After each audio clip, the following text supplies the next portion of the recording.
موضوع الدرس فی ذکر آلاء اللہ تعالی علی عبادہ، سورۃ الرحمن، تفسیر ابن کثیر۔ الحمد للہ رب العالمین، والصلاة والسلام علی اشرف الانبیاء وسید المرسلین، سیدنا محمد وعلی آلہ واصحابہ اجمعین۔ اللهم صل على سيدنا محمد وعلى آل سيدنا محمد كما صليت على إبراهيم وعلى آل إبراهيم في العالمين إنك حميد مجيد۔ أعوذ بالله من الشيطان الرجيم، بسم الله الرحمن الرحيم۔ الرحمن علم القرآن خلق الإنسان علمه البيان۔ الشمس والقمر بحسبان، والنجم والشجر يسجدان، والسماء رفعها ووضع الميزان، ألا تطغوا في الميزان، وأقيموا الوزن بالقسط ولا تخسروا الميزان، والأرض وضعها للأنام، فيها فاكهة والنخل ذات الأكمام، والحب ذو العصف والريحان، فبأي آلاء ربكما تكذبان، لا بشيء من نعم ربنا نكذب۔ اللہ تبارک و تعالی نے کلام مقدس اور مبارک میں سب سے پہلے اپنی ذات اور صفات کا ذکر فرمایا۔ الرحمن علم القرآن، جس نے قرآن سکھلایا۔ اس کے بعد بھی ہم خلق الانسان، جس نے انسان بنایا۔ علمہ البیان، پھر جس کو بولنا سکھلایا۔ تو اللہ نے سب سے پہلے نعمت عظمت قرآن کا ذکر کیا کہ سب سے بڑی نعمت جو ہے وہ قرآن۔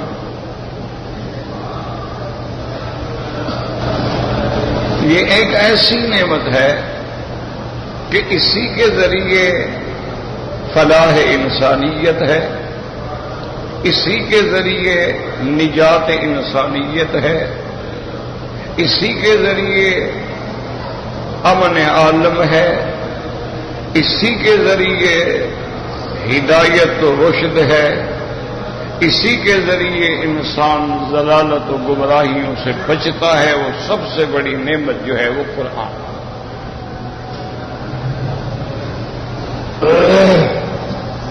پھر اللہ نے ذکر فرمایا کہ خلق الانسان، بنایا آدمی۔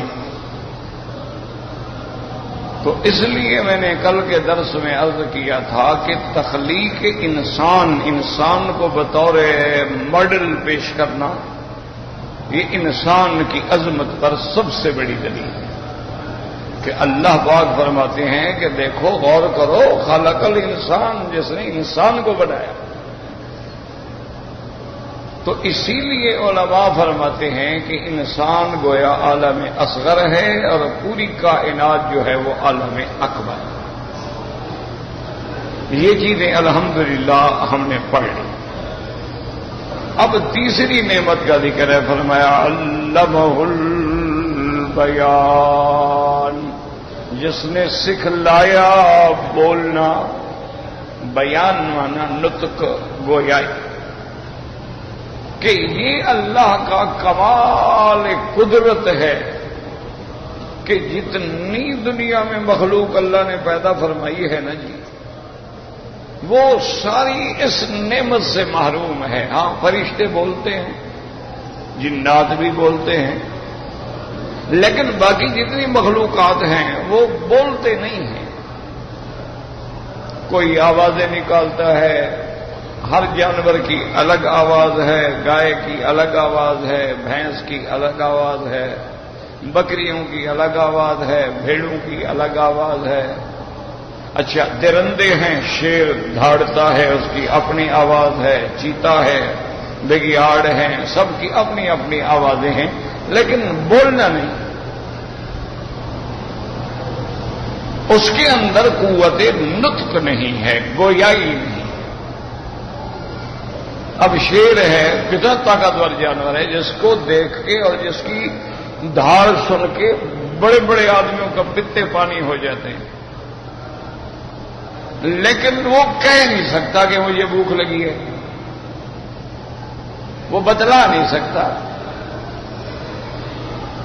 اسی طرح اور بھی دنیا کی مخلوق ہے، لیکن وہ بتلا نہیں سکتے۔ اللہ نے ان کو شعور بھی دیا ہے، فہم بھی دی ہے، سمجھ بھی دی ہے، اپنے مالک کو پہچانتے ہیں، آواز کو پہچانتے ہیں، لیکن بول نہیں سکتے۔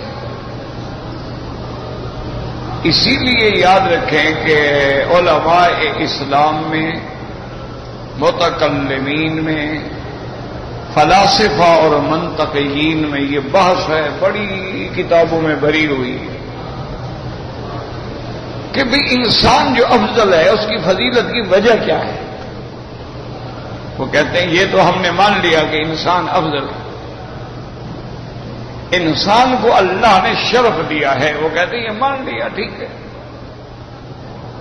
وَلَقَدْ كَرَّمْنَا بَنِي آدَمَ وَحَمَلْنَاهُمْ فِي الْبَرِّ وَالْبَحْرِ وَرَزَقْنَاهُمْ مِنَ الطَّيِّبَاتِ۔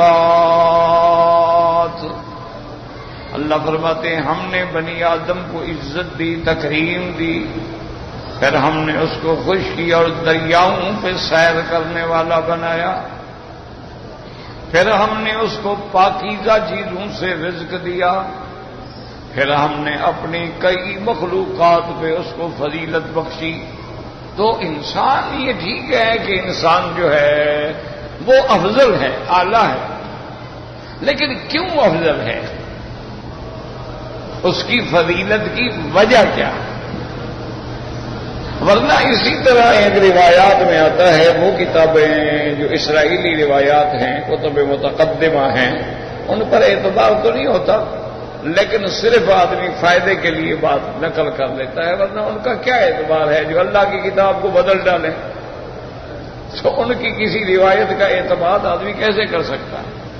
تو اسی لیے علماء فرماتے ہیں کہ لا نصدق ولا نکذب، کہ جب کوئی کتابیں اسرائیلی روایات میں سے ہوں تو نہ تو ہم ان کی تصدیق کرتے ہیں نہ تکذیب کرتے ہیں، پتہ نہیں سچی بات ہو، ہمیں یہ بھی تو علم نہیں ہے۔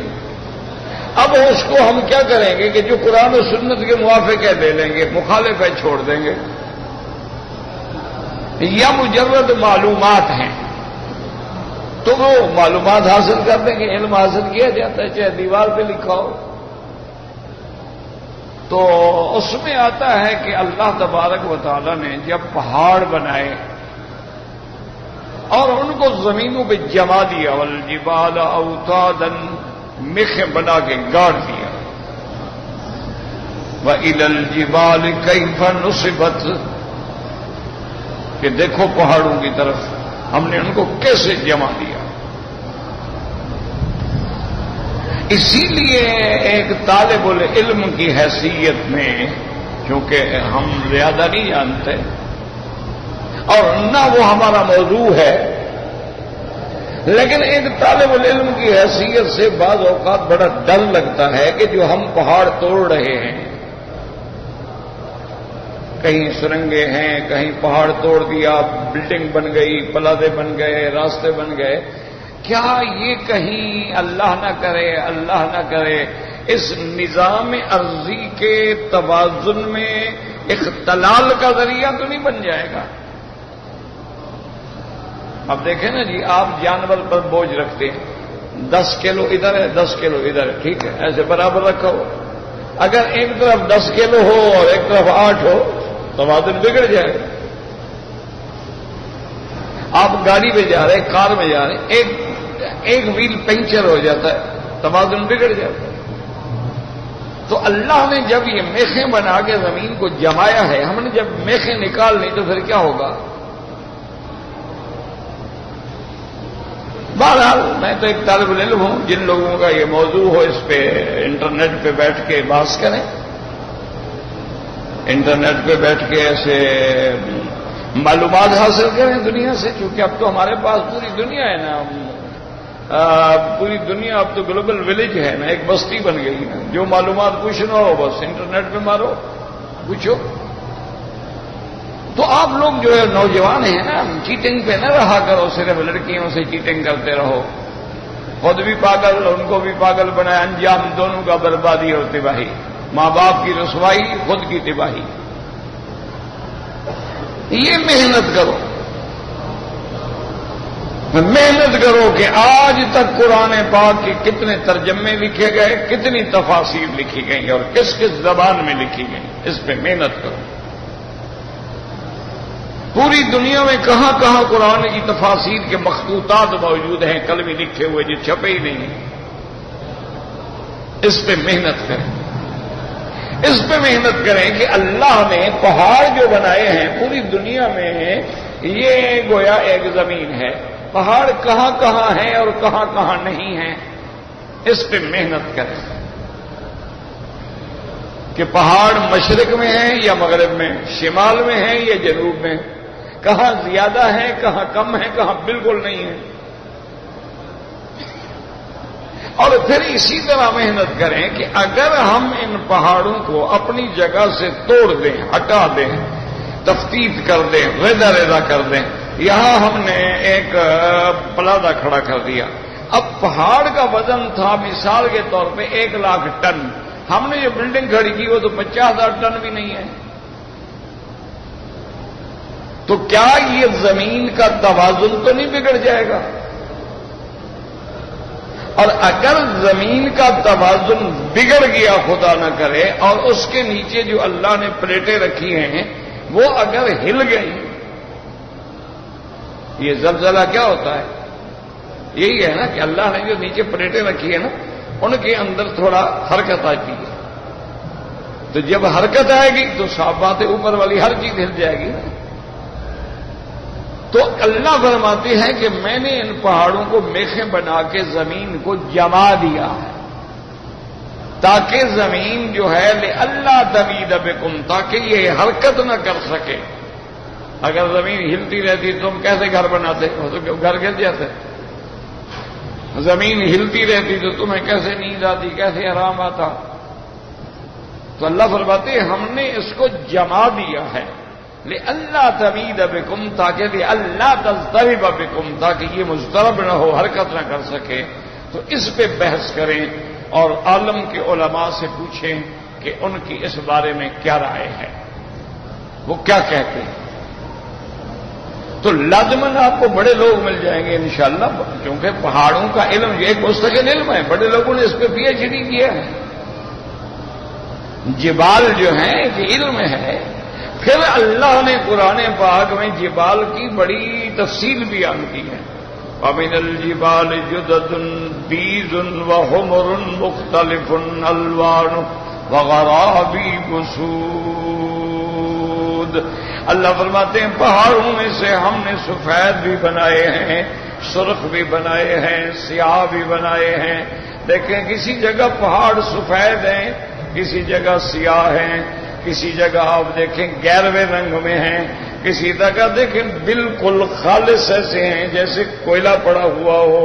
اللہ فرماتے ہیں ان پہ غور کرو کہ میں نے یہ پہاڑ مختلف الالوان پیدا کیے ہیں، اور پھر یہ پہاڑ مختلف المنافع ہیں، کہیں پہاڑوں پہ سبزہ ہے اور کہیں پہاڑ بالکل خشک ہیں، ان پہ کوئی چیز پیدا ہی نہیں ہوتی۔ اس پہ میرے عزیز نوجوان جن کو اللہ نے علم دیا ہے، جو ان جدید معلومات سے فائدہ حاصل کر سکتے ہیں، وہ انٹرنیٹ پہ بحث کریں اور پھر اس کو سکین کریں، سکینر نکالیں، کاپی بنائیں، پھر ہمیں بھی دیں، ہم بھی فائدہ اٹھائیں۔ تو بہرحال جب اللہ نے پہاڑوں کو پیدا فرمایا تو اب فرشتوں نے دیکھا کہ پہاڑ، نے کہا اللہ یہ تو بڑی کوئی سخت چیز ہے، پہاڑ ہے، پتھر، یا اللہ آپ نے اس سے بھی کوئی سخت چیز پیدا فرمائی ہے جو پہاڑ سے بھی سخت ہو، پتھر سے بھی؟ اللہ نے فرمایا بالکل پیدا فرمائی ہے۔ اب فرشتے حیران ہو گئے، انہوں نے کہا اللہ میاں وہ کون سی چیز ہے؟ اللہ نے فرمایا دیکھو لوہا دیکھو، وَأَنزَلْنَا الْحَدِيدَ فِيهِ بَأْسٌ شَدِيدٌ، اللہ نے فرمایا میں نے لوہا پیدا کیا ہے جس میں سختی بھی ہے، منافع بھی ہیں، فائدے بھی ہیں، اور لوہا ایسی چیز میں نے بنایا جس کے ذریعے پہاڑوں کو بھی توڑ ڈالیں گے۔ تو انہوں نے جب دیکھا بھی لوہا مارو تو پہاڑ بھی ٹوٹ جاتا ہے، یا اللہ یہ تو واقعی پہاڑ، لوہا تو پہاڑ سے بھی سخت ہے، لیکن میرا مولا لوہے سے بھی کوئی سخت چیز ہے؟ اللہ نے فرمایا ہاں بالکل ہے۔ یا اللہ وہ کون سی چیز ہے؟ اللہ نے فرمایا لوہے کو آگ میں ڈالو، لوہے کو آگ میں ڈالا وہ تو پانی ہو گیا، وہ تو اب پگھل گیا۔ یہ آپ کی جو بڑی بڑے یہ جو ہوتے ہیں نا اسٹیل ملیں ہوتی ہیں یا بڑی بڑی فیکٹریز ہوتی ہیں، کیا یہ تو ہوتی ہے لوہے کو پگھلاتے ہیں، پگھلانے کے بعد اب تمہاری مرضی ہے اس سے ٹینک بناؤ یا کھلونے بناؤ، پھر یہ تو تمہاری مرضی ہے نا، ٹیئر گارڈر بناؤ یا اس سے نئی چیزیں بناؤ۔ تو لوہا پگھل جاتا ہے، پانی ہو جائے، ایسے بنا ہوتا ہے جیسے پانی اچھل رہا ہے، پھر اس کو ڈائی میں ڈالو، جو مرضی ہے بنا لو۔ انہوں نے کہا واقعی مولا تیری کمال قدرت ہے، یہ آگ تو ایسی بلا ہے لوہے کو بھی پگھال دیتی ہے، کھا جاتی ہے، آگ سے بھی کوئی سخت چیز بنائی آپ نے، پیدا فرمائی ہے۔ تو اللہ نے فرمایا ہاں ملائکہ تم نہیں جانتے، پانی کو ڈالو آگ پہ، دیکھو کہاں گئی آگ۔ پانی ڈالا، آگ بجھ گئی۔ میں کہا یا اللہ واقعی یہ تو کمال کی چیز ہے کہ پانی ڈالنے سے آگ ختم ہو گئی، پانی سے بھی کوئی سخت چیز ہے؟ اللہ نے فرمایا کہ ہاں ہے۔ تو ملائکہ نے پوچھا کہ یا اللہ وہ کون سی چیز ہے؟ اللہ نے فرمایا ہوا ہے، دیکھو ابھی ہوا چلا دو پانی کو خشک کر دے گی، اڑا دے گی، بادلوں کو بھگا کے لے جائے گی، بارش آ رہی تھی ہوا آئی گئے بادل، اب ہوا چلی پانی خشک ہو گیا، اور لگے یا اللہ واقعی یہ تو ہوا بھی اس سے بھی سخت چیز ہے، کمال ہو گیا۔ اب آپ نے کوئی ایسی مخلوق بھی بنائی ہے جو ہواؤں سے بھی زیادہ طاقت رکھتی ہو؟ اللہ نے فرمایا ہاں وہ انسان ہے۔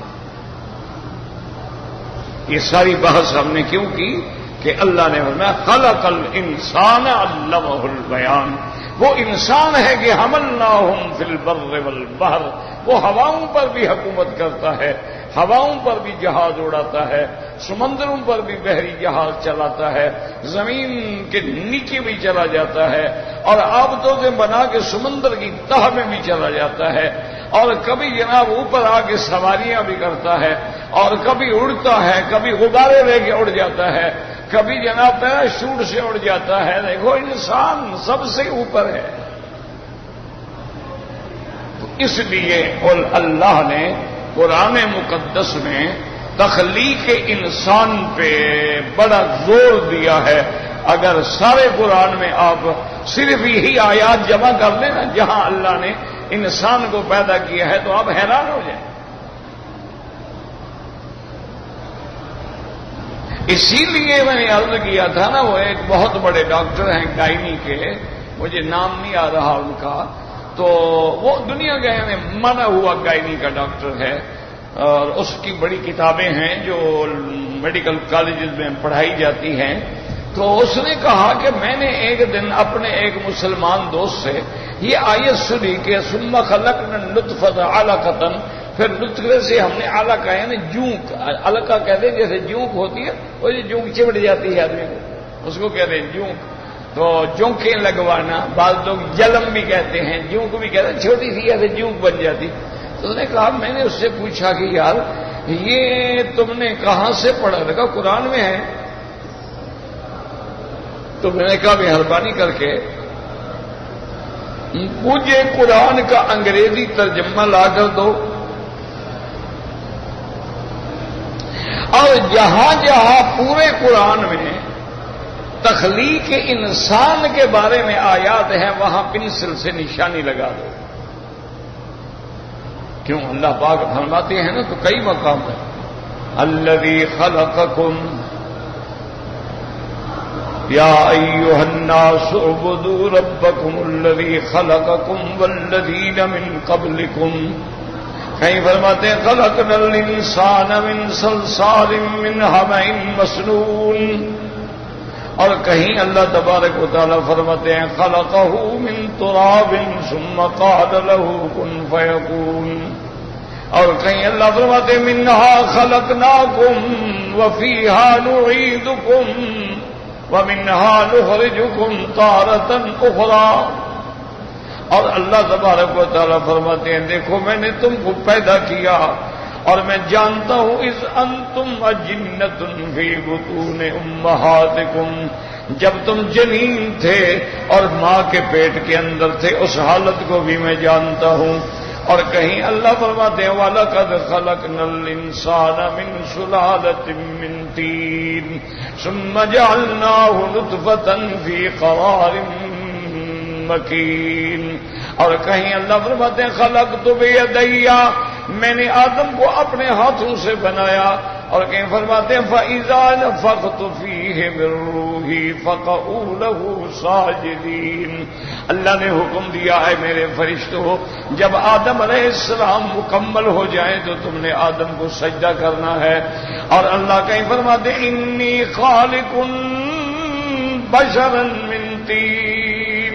یہ ساری آیتیں قرآن کی جمع کرو، یہ نہیں کہ بس آئے اور کتاب کھول کے بیٹھ گئے اور سبق ختم، مولوی ختم، طالب ختم. کوئی بیچارے تو کتاب اس لیے نہیں لاتے کہ روز لانی پڑے گی نا. جب یہ عالم ہو تو علم کیسے آئے گا؟ علم تو تب آتا ہے نا، عربی کا محاورہ ہے کہ من لا یؤتی کلہ لا یدرک بعضہ. جب تک اپنا سارا کچھ کتاب کو نہ دے دو تو کتاب کا تھوڑا سا حصہ بھی سمجھ نہیں آئے گا. میں نے آپ کو پہلے بتایا کہ والد صاحب پڑھتے تھے اس زمانے میں، صرف پڑھتے تھے ابتدائی کتابیں جو ہیں. تو رات کو مدرسے والے کہتے روٹی لے کے آؤ، تو بستیوں میں جاتے تھے روٹیاں مانگنے. تو بستیاں دور دور ہوتی، کوئی 1 میل پہ، کوئی آدھے میل پہ، کوئی 2 میل پہ، کوئی 1.5 میل پہ، وہاں سے روٹیاں رکھ کے سر پہ لے آتے تھے. تو فرماتی ہیں کہ میں وہ روٹیاں بھی لے کے آ رہا تھا اور سبق یاد کر رہا تھا. میں صرف یاد کر رہا تھا. تو یاد کرتے ہوئے کہتے ہیں جب میں مدرسے میں آیا تو مجھے ساتھیوں نے کہا کہ خیر محمد دیکھو تمہاری خون بہ رہا ہے ٹانگ سے. میں کہا یہ نہیں یار کوئی کچھ نہیں. کہا میں دیکھو ساری ٹانگ میری خونوں خون ہو گئی، کتے نے مجھے کاٹا، گوشت کاٹ لیا، خون بہتا رہا، مجھے پتہ نہیں میں سبق یاد کر رہا ہوں.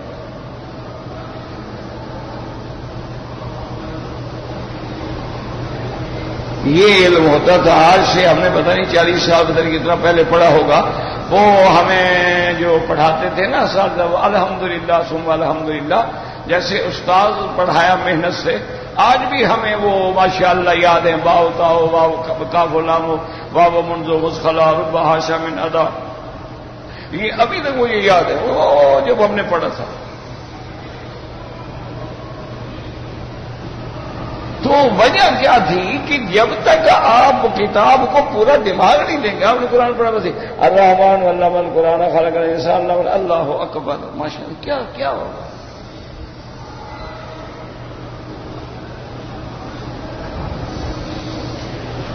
والد صاحب رحمت اللہ علیہ فرماتے تھے کہ میں نے مولانا شبیر احمد عثمانی رحمت اللہ علیہ، جنہوں نے تفسیر عثمانی بھی لکھی، اصل تو ان کے استاد نے لکھی تھی نا، جو بچ گئی تو انہوں نے مکمل کی.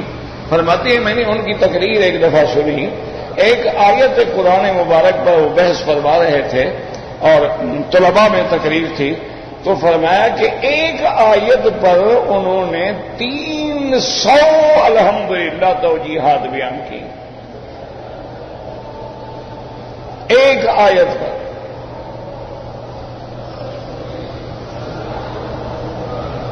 امام شافعی رحمۃ اللہ علیہ کی آنکھیں مبارک صبح کی نماز میں سرخ تھیں، تو ساتھیوں نے پوچھا کہ حضرت خیریت تو رہی؟ فرمایا رات اللہ کے قرآن کی ایک آیت بس خیال میں آ گئی، ساری رات میں اسی میں جاگتا رہا، 1 منٹ کے لیے نیند نہیں آئی، لیکن الحمدللہ میں نے اس سے 300 مسائل استنباط کیے ہیں۔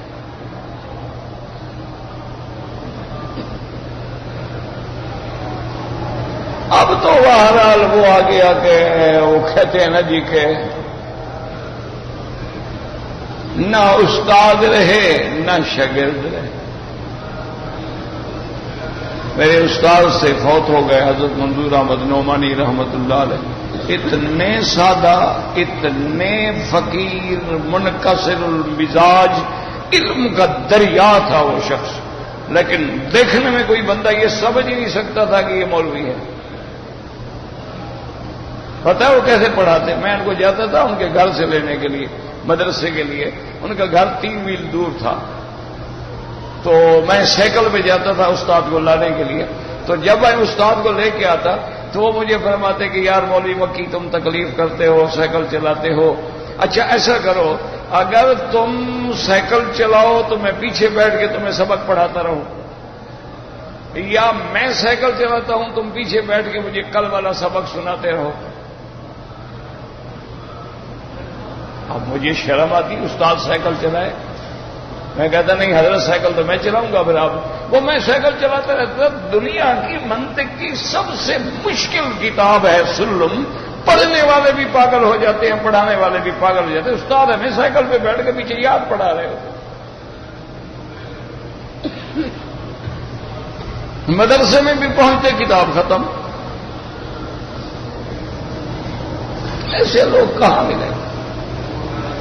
اللہ ان کی قبروں پہ کروڑوں رحمتیں فرمائے، اللہ ہمارے تمام اساتذہ کی قبروں پہ رحمتیں فرما، ہمارے والدین پہ رحم فرما، تمام عالم پہ رحم فرما۔ میرے بڑے ہی پیارے دوست ہیں ڈاکٹر افتخار، پروفیسر بھی ہیں، ڈاکٹر بھی ہیں، ان کے والد فوت ہو گئے، اللہ ان کی قبر پہ رحمتیں نازل فرمائے اور ان کے درجات بلند فرمائے۔ رات دن بیچارے دین والوں کی خدمت کرتے ہیں۔ تو بہرحال موت برحق ہے، اب ہم تو دعا ہی کر سکتے ہیں اور کیا کر سکتے ہیں۔ یہ لوگ کہاں ملیں گے میرا بھائی؟ آپ لوگ تو کہتے ہیں ہم کیوں کس سے سناتے ہیں کہ شاید کسی کے دل میں کوئی بات اثر کر جائے، شاید کسی کو کوئی شرم آ جائے کہ میں بھی پڑھوں اچھی طرح۔ اللہ اکبر۔ میں پاکستان گیا تو اسی روڈ سے گزرنا تھا جہاں مدرسہ، پہلے ہمارے دور میں تو مدرسہ دور تھا، وہ بہت دور تھا، اب مین روڈ پہ آ گیا، کے ایل پی روڈ پہ آ گیا۔ تو میں نے ڈرائیور سے کہا، میں نے کہا یار کے ایل پی روڈ سے گزر رہے ہیں تو استادوں کی زیارت تو کر لیں نا کم از کم۔ ابھی عصر کا وقت گزر چکا تھا، مغرب آنے میں آدھا گھنٹہ یا پونا گھنٹہ وقت تھا۔ تو اس نے کہا حضرت ہم نے تو وہاں پہنچا، چھوڑو یار وہاں پہنچ رہے ہیں، راستے میں مدرسہ آ رہا ہے، استاد کی جگہ ہے، ہم استادوں کی زیارت تو کریں نا۔ گاڑی خیر ہم نے کھڑی کی، مدرسوں میں اس وقت چھٹیاں تھیں، ضروری طالب تھے، عام طالب نہیں ہوتے تھے۔ ایک طالب نے پہچان لیا، استاد کہاں ہے؟ انہوں نے کہا استاد تو سو رہے ہیں۔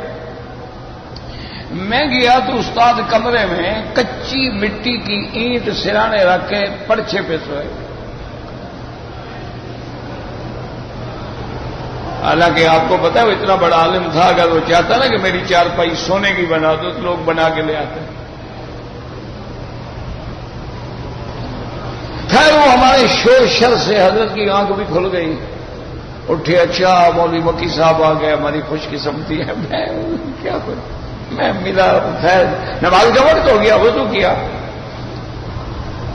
سامنے مسجد تھی تو مسجد میں کٹھے استاد کے ساتھ ہم چلے گئے، وہ میرے کندھے پہ ہاتھ رکھ کے چلتے رہے، اور میں نے کہا بھائی نماز پڑھا دو۔ میں نے کہا حضرت میں تو آپ کے پیچھے نماز پڑھنے آیا ہوں، پڑھانے تھوڑا آیا ہوں۔ کہنے لگے نہیں بھائی آپ مکے مدینے سے آئے ہیں، وہاں کی ہوا تو لگی ہے نا، بس مغرب تو مسافر بھی پڑھا سکتا ہے نا، آپ مہربانی کر یاد کو نماز پڑھا میں۔ آپ استاد کا حکم تھا، خیر نماز پڑھا دی۔ نماز کے بعد میں نے کہا حضرت میں نے فلاں جگہ جلسے میں پہنچنا ہے، میں صرف زیارت کے لیے حاضر ہوا. تو انہوں نے کہا نہیں چائے تو پیو گے پھر جاؤ گے. اب حضرت جناب وہ اسٹوو چلا رہے, اسٹوو چلتا نہیں. ہم نے کہا حضرت چھوڑ دیں ہم وہ کہہ رہے نہیں نہیں میں نے چائے خود بنا کے پلانی. کیا بیٹھے چپ اور لگے ہوئے ہیں. وہ مٹی کے تیل کے اسٹوو ہوتے تھے ایسے بھرتے تھے پتہ نہیں. بہرحال چل پڑا, استادوں نے چائے بنائی اور ایک آدمی کو سائیکل پہ وہاں سے 1.5 میل دور ایک بستی تھی مجھے یاد ہے طاہر والی یا جیلن والی, وہاں بھیجا کہ فلاں آدمی کو جا کے وہاں کنڈی کھٹکھٹاؤ, اس کو کہو مولوی مکی آیا ہے. وہ جب پڑھتا تھا نا تم اس کے لیے سون حلوہ بناتے تھے, سون حلوہ پڑا ہو تو لے آؤ. وہ بیچارہ بھی اتنا سا لے کے آیا, غریب آدمی بیچتا تھا, سون حلوہ بنا کے بیچتا تھا, غریب دکاندار. حضرت بس اتنا بچا ہوا ہے. انہوں نے کہا بس میں پرانی یاد تازہ کر رہا. اب یہ لوگ کہاں آئیں گے؟ خود سڑک تک ساتھ آئے, میری کار کا دروازہ کھول رہے ہیں. میں نے کہا حضرت جہنم میں جانے کے میرے پاس اور بہت گناہ ہیں, آپ تو مجھے اتنا نہ کریں نا. کہتے نہیں حضرت آپ تو پھر میرے مہمان بھی ہیں. میں نے کہا حضرت آپ میرے استاد ہیں. کہتے میں بھی تو آپ کے والد کا شاگرد ہوں. اگر آپ کا استاد ہوں تو آپ کا شاگرد بھی تو ہوں, تو میں نے بھی تو علم آپ کے والد صاحب سے پڑھا ہے. یہ لوگ کہاں ملیں گے؟ بس دعا کرو اللہ ان کی قبروں پہ کروڑوں رحمتیں. ہم اور کچھ نہیں کر سکتے ہیں, دعاؤں کے سوا ہمارے پلے میں کچھ نہیں. اور دعا بھی گندی پلید زبان سے, وہ کوئی زبان بھی تو پاک نہیں نا, وہ بھی تو گندی ہے نا. کبھی گالیاں نکالتی ہے, کبھی غصے کرتی ہے, کبھی شوخیاں دکھلاتی ہے, کبھی غلط باتیں کرتی ہے, کبھی غلط قصے کہانیاں کرتی ہے. زبانیں بھی تو گندی ہیں نا میرا بھائی. اللہ اکبر اللہ اکبر اللہ اکبر. صدق رسول اللہ. میرے مدنی پاک نے, میرے آقا نے, رحمت دو عالم نے سچ فرمایا ہے کہ اللہ کے نبی نے فرمایا اس چمڑے میں جو ہے اس کی اور 2 ٹانگوں میں جو ہے اس کی حفاظت کی ذمہ داری کا وعدہ کر لو تو تمہاری جنت کا محمد مصطفیٰ وعدہ کر لو. بد زبانی بھی نہ ہو اور گناہ بھی نہ ہو. اور اسی لیے یاد رکھیں اولیاء اللہ اکثر آپ نے دیکھے نا ایسے کپڑا ڈال کے رہتے ہیں. اس کی وجہ یہ ہوتی ہے وہ چاہتے ہیں ہماری نظر کسی غلط جگہ پہ نہ پڑ جائے. اسی لیے وہ سبق پڑھاتے ہیں کہ نظر بر قدم خلوت در انجمن, کہ جب چلو نظر تیری قدموں پہ ہو, نیچے ہو, آنکھیں اٹھا کے نہ چلا کرو. اور جب انجمن میں بیٹھے ہو اس میں بھی خلوت ہو کہ لوگ لاکھوں بیٹھے ہوں لیکن تیرے دل کی تار اللہ سے جڑی ہوئی.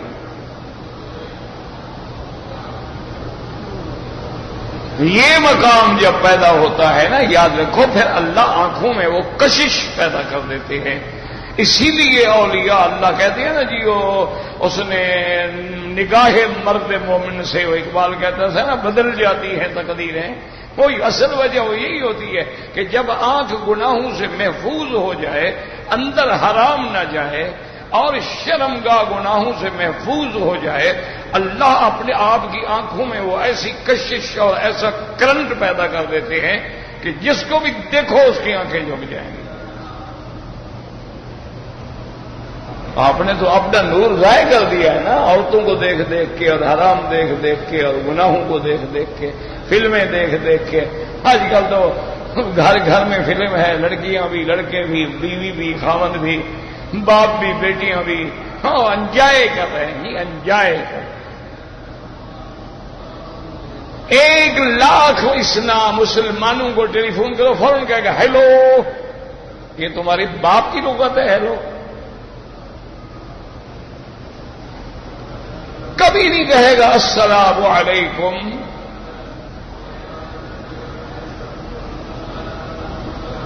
کبھی نہیں کہے گا وعلیکم السلام. کبھی نہیں کہے گا فی امان اللہ بائی اوکے. ایک لفظ پڑھا نہیں اس بدبخت کو اوکے کا پتہ ہی نہیں کہ اوکے کوکے میں کیا فرق ہے. لیکن کہے گا اچھا اوکے اوکے. کوئی شرم کرو, کیا کہہ رہے ہیں. تم تو محمد مدنی کی لغت بولنے والے مسلمان ہو، تم تو قرآن کی لغت بولنے والے مسلمان ہو. وہی کہے گا السلام علیکم، وہ السلام کو وعلیکم السلام ورحمۃ اللہ، پھر بات کرو، ختم کریں اور شفیع امان اللہ. تو اس لیے اب علماء کی بحث یہ ہے، یاد رکھو کہ انسان جو اتنا بڑا افضل ہے، پہاڑوں پہ حکمران ہے، ہواؤں پہ حکمران ہے، وہ اس کی فضیلت کا سبب کیا ہے؟ تو بعض علماء منطقیین جو ہیں وہ کہتے ہیں اس کی فضیلت کا سبب نطق ہے. نطق مانا بولنا. یہ بھی قرآن میں لفظ ہے نا، وما ينطق عن الهوى ان هو الا وحی یوحی. خدا کے لیے قرآن پڑھو، قرآن میں سب کچھ ہے. وما ينطق نطق، ما ينطق میرا مدنی، وما ينطق نہیں بولتے اپنی خواہش سے، ان هو الا وحی یوحی. یاد رکھو ہوا یہاں اور رہا ہے، یوحی یہاں اور رہا ہے. نار حامیہ اور رہا ہے. یہ دو آنکھوں والی ہا اور یوں جیم والی ہا میں کیا فرق ہے؟ ذرا بحث تو کرو کبھی. ویسے تو پوچھو تو ہر بات میں کہتے ہو نہیں جی آپ کو جناب ہم تو میں نے حدیث پڑھی ہے جی، بخاری شریف پڑھی ہے میں نے. ماشاء اللہ لفظ بخاری کا ترجمہ بھی نہیں آتا ہوگا شریف آدمی کو. کیا کرے آدمی، کس کس آدمی کے آگے روئے؟ وہ کہتے ہیں نا جی کہ بہرے کے آگے جو بین بجا ہو تو اپنا نقصان نا، وہ تو نہیں سن رہا. دیکھو نا، ان ہوا وہاں دو آنکھیں، ان ہوا الا وحی یوحی، پھر وحی اور وہاں ہے ہوا. وما ينطق عن الهوى. یہ قرآن پڑھو، لفظ لفظ بھی سیکھو. اگر تمہیں ایک آیت آ جائے نا پھر اس استاد کا ساری زندگی شکر کرو کہ ایک آیت تو پڑھائی تھی نا.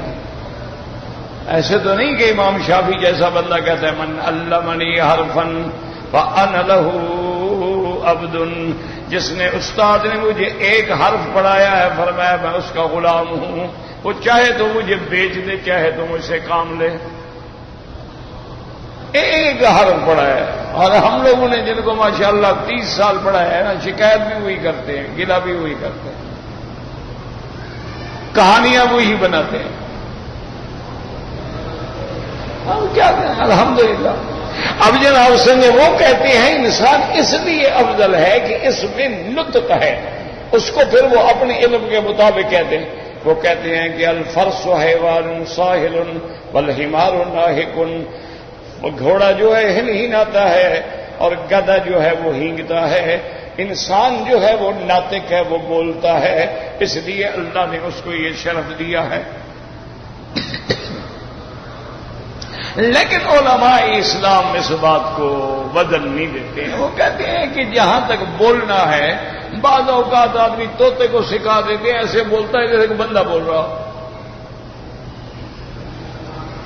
بول اس کو جو سکھا دو بول لیتا ہے، اور ایسے بولے گا کہ معلوم ہی نہیں ہوگا آپ کو کہ کوئی بچہ بول رہا ہے یا طوطا بول رہا ہے. وہ کہتے ہیں یہ ٹھیک ہے کہ نطق بڑی چیز ہے، لیکن وہ کہتے ہیں اصل اس کی فضیلت کی وجہ یہ ہے کہ تعلیم و تعلم جو ہے اللہ نے صرف انسان کو دیا ہے اور کسی مخلوق کو نہیں دیا، کہ علم پڑھنا اور پھر پڑھانا. وہ کہتے ہیں یہ جو صفت ہے نا یہ شرف ہے. اس لیے اللہ فرماتے الرحمن علم القرآن، اور آدم کو فضیلت دی تو کیسے علم آدم الاسماء کلھا.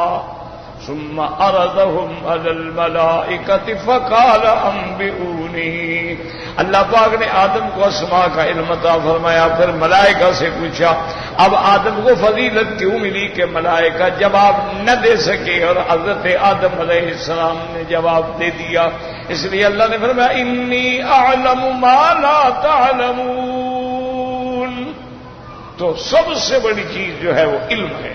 اس لیے اللہ تبارک و تعالیٰ فرماتے ہیں میرے محبوب اقرأ باسم ربک الذی خلق خلق الانسان من علق اقرأ وربک الاکرم الذی علم بالقلم علم الانسان ما لم یعلم. اور کہیں فرماتے ہیں علمک ما لم تکن تعلم. اور کہیں فرماتے ہیں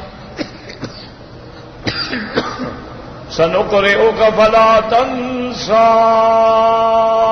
تو اس لیے یاد رکھیں وہ کہتے ہیں اللہ نے بیان ہی یہ ہمیں اس لیے دیا ہے کہ ہم اس کے علم کو پڑھ بھی سکیں، پڑھا بھی سکیں، سنا بھی سکیں اور بیان بھی کر سکیں، اور اس کی لطافتوں کو، فصاحتوں کو، بلاغتوں کو ہم دنیا کے سامنے رکھ سکیں. اس لیے اللہ نے یہاں تک 3 نعمتوں کا ذکر کیا. پہلی نعمت کیا؟ علم القرآن، قرآن پڑھایا، سکھلایا. اور دوسری نعمت کیا تھی؟ خلق الانسان، بنایا آدمی. اور تیسری نعمت کیا تھی؟ علمہ البیان، پھر اس کو نطق و گویائی عطا کی، اس کو بولنے کی صلاحیتیں عطا فرمائیں. واللہ اعلم.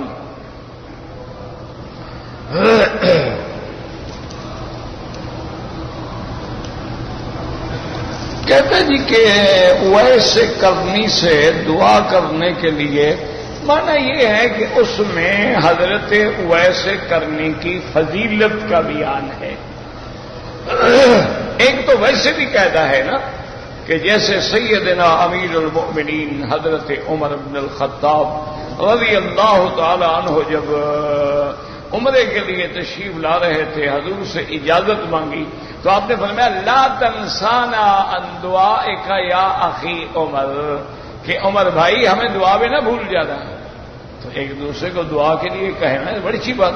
تو اویس کرنی جو تھے چونکہ وہ عاشق رسول اللہ تھے اور انہیں حضور پاک سے بڑی محبت تھی اور عشق تھا، تو اس لیے ان کی عظمت ہے کہ ان کو دعا کے لیے کہا گیا.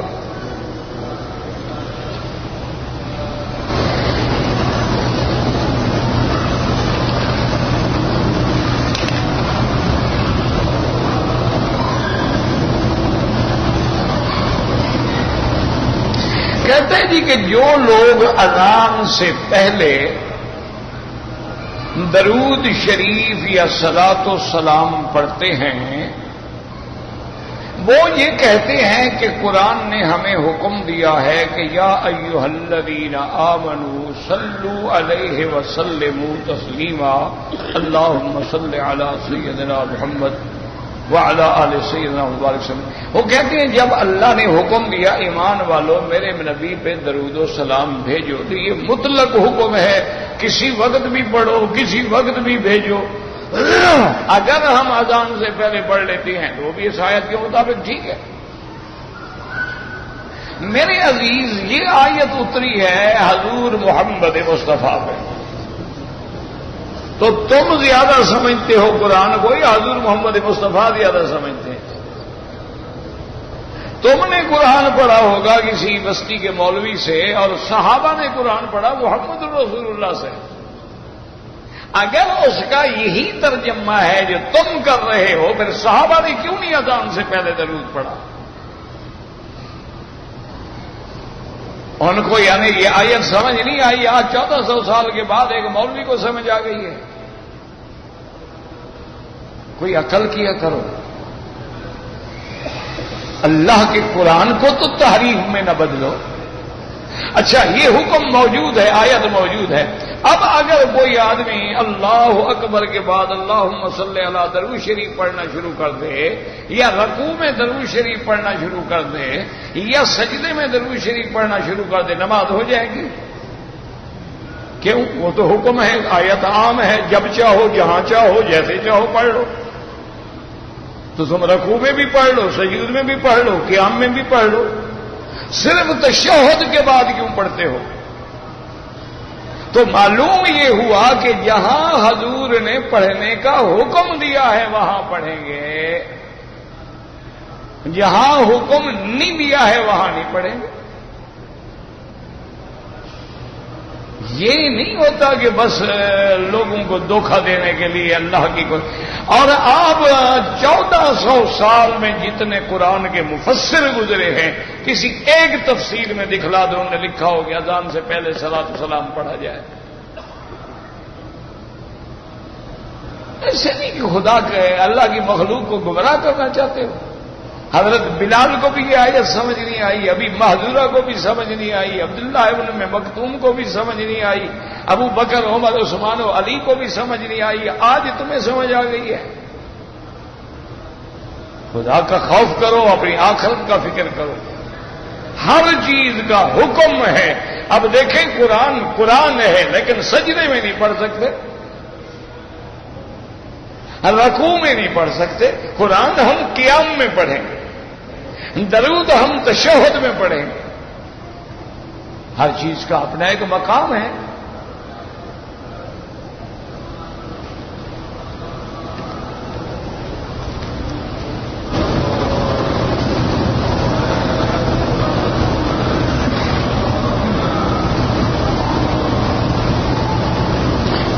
جی کہ بہت علماء گزر کیا، تخلیق انسان کے لیے بات نہیں کیا، تو اب تو ہو رہی ہے نا، بس اعتراض ختم ہو گیا۔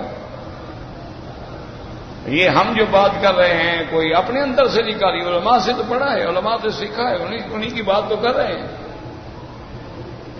تم نے سمجھنے کی کوشش نہیں کی، علماء نے تو اپنی کتابوں میں لکھا ہے، باقاعدہ بحثیں کی ہے تخلیق پر۔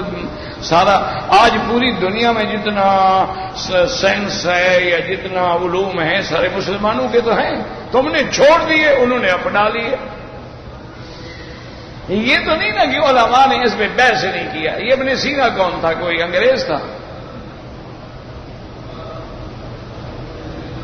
آج پوری دنیا میں جو ابن سینا کی کتابیں میڈیکل میں پڑھی جاتی ہیں، البیرونی کون تھا؟ ابن حیان کون تھا؟ ابو بکر کون تھا؟ یہ سارے موجد جو ہیں سارے مسلمان تو تھے۔ فرق اتنا ہے کہ وہ دور گزر گیا، علمی تحقیق ختم ہو گئی۔ جب سے تم نے قوم کو جلوسوں پہ لگا دیا، علم ختم ہو گیا۔ تم نے آسان مسئلہ بنا دیا کہ یار نہ پڑھنے کی ضرورت ہے، نہ محنت کی ضرورت ہے، نہ ٹکروں کی ضرورت ہے، بس 12 ربیع الاول کو میلاد منا لیا کرو، 11ویں شریف کو دودھ تقسیم کر دیا کرو، 27 رجب کو معراج شریف، اور اس کے بعد 26 رجب کو امام جعفر کے کونڈے، اور 10 محرم کے دن کالے کپڑے، کالا رنگ، کالا سب کو ڈال کے الٹی چارپائیوں پہ سو کے گھوڑے کو پکڑ کے نیچے گزر جاؤ، بس سیدھے جنت میں چلے جاؤ۔ بس تم نے دین یہی سکھا دیا، لوگ اس پہ عمل کر رہے ہیں۔ اب ان کو کیا ضرورت ہے کہ وہ علمی بحثوں میں پڑھیں؟ ان کے لیے تو مسئلے تم نے آسان کر دیے ہے نا جی، کہ 11ویں شریف کا دودھ جو ہے 11ویں کو تقسیم کر دو، پیران پیر کا بیڑا آئے گا تمہیں لے کے سیدھا چلا جائے گا۔ تو جب 11ویں میں 1 کلو دودھ تقسیم کرنے سے جنت ملتی ہے تو پھر پڑھنے کی کیا ضرورت ہے ان کو؟ جھنڈیاں لگا لو، جلوس نکال لو، بس فی امان اللہ۔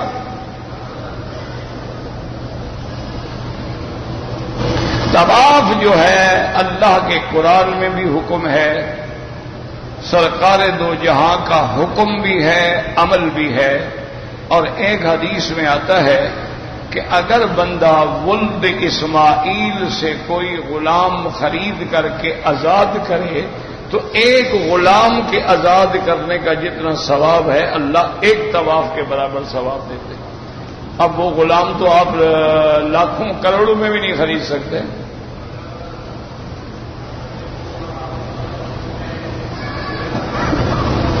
کہتے جی کہ شیطانی وساوس کو دور کرنے کے لیے کیا علاج ہے، اور بعض انسان بھی وساوس ڈالتے ہیں، ان کا کیا علاج ہے؟ بڑا آسان علاج، انسان جو وساوس ڈالتے ہیں وہ شیاطین الانس ہوتے ہیں، ان سے بچ کے اچھے لوگوں کی صحبت اختیار کرو. جب اچھے لوگوں میں بیٹھو گے اچھی بات ہوگی.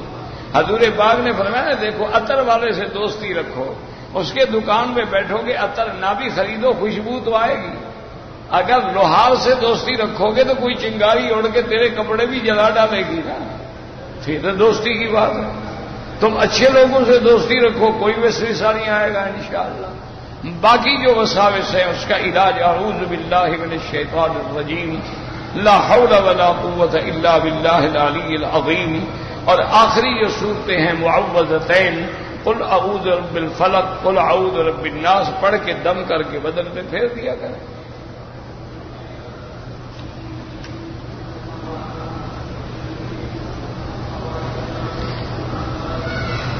کہتا ہے جی کہ میں دوستوں کو کہتا ہوں کہ داڑھی رکھو، وہ کہتے ہیں کہ داڑھی نہ رکھنے سے آدمی کافر نہیں ہو جاتا، اور پھر اسلام کا تعلق جو ہے وہ دل سے ہے، وہ داڑھی سے تو نہیں ہے. تو روٹی کھانا بھی دل سے ہوتا ہے، وہ منہ سے کیوں ہے؟ روٹی منہ سے کھاتے ہو، خوشبو ناک سے سونگھتے ہو، اسلام دل میں ہے. اس کے لیے کوئی وردی، کوئی شکل، کوئی لباس، کوئی حضور پاک کی سنت کی ضرورت ہی نہیں ہے.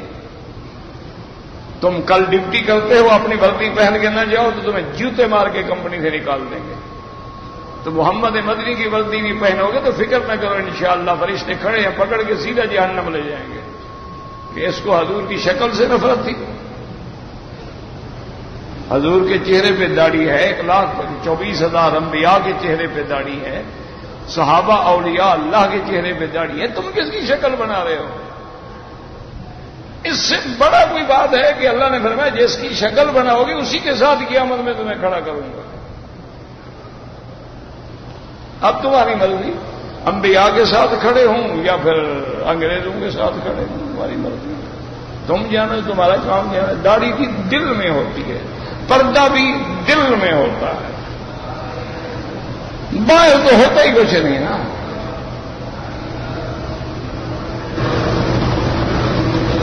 نماز جنازہ میں ہاتھ اٹھانا جو ہے احناف کے نزدیک نہیں ہے، حنابلہ کے نزدیک ہے کہ وہ جیسے باقی نمازوں میں رفع یدین فرماتے ہیں جنازے میں بھی فرماتے ہیں. میں نے کئی دفعہ آپ کو عرض کیا یہ کوئی کفر اسلام کے جھگڑے نہیں ہیں، یہ اعلیٰ اولا مستحب کے مسئلے ہیں. کوئی کرتا ہے تو اس سے لڑائی نہ کرو، جو نہیں کرتا اس کو زبردستی نہ کرو، کچھ نہیں. دونوں کی نماز ٹھیک ہے. دونوں مولوی زور لگاؤ، جو باہر کھڑا ہے بدبخت نماز پڑھتا ہی نہیں، دونوں اکٹھے ہو کے اس کو نماز پڑھنے کے لیے لے آؤ. جو پڑھ رہے ہیں خدا کے لیے ان کو پڑھنے دو.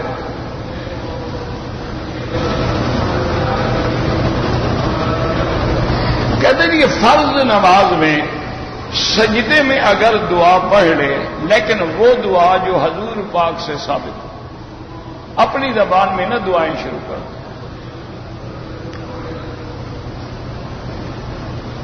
کہتے ہیں جی کہ اگر کسی نے امانت رکھی اور وہ امانت چوری ہو گئی تو یاد رکھیں کہ شریعت میں امانت پر ضمان نہیں ہوتی، لیکن شرط یہ ہے کہ واقعی چوری ہوئی ہو.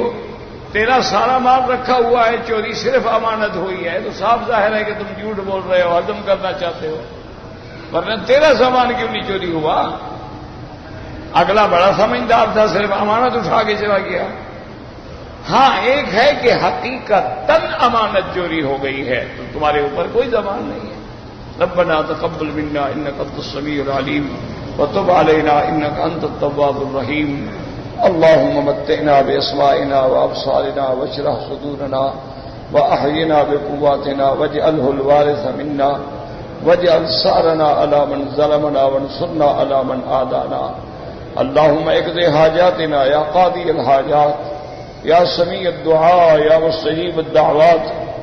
اللهم يسر امورنا، اللهم فرج همومنا، اللهم ارحم ضعفنا واجبر كسرنا واجمع شملنا.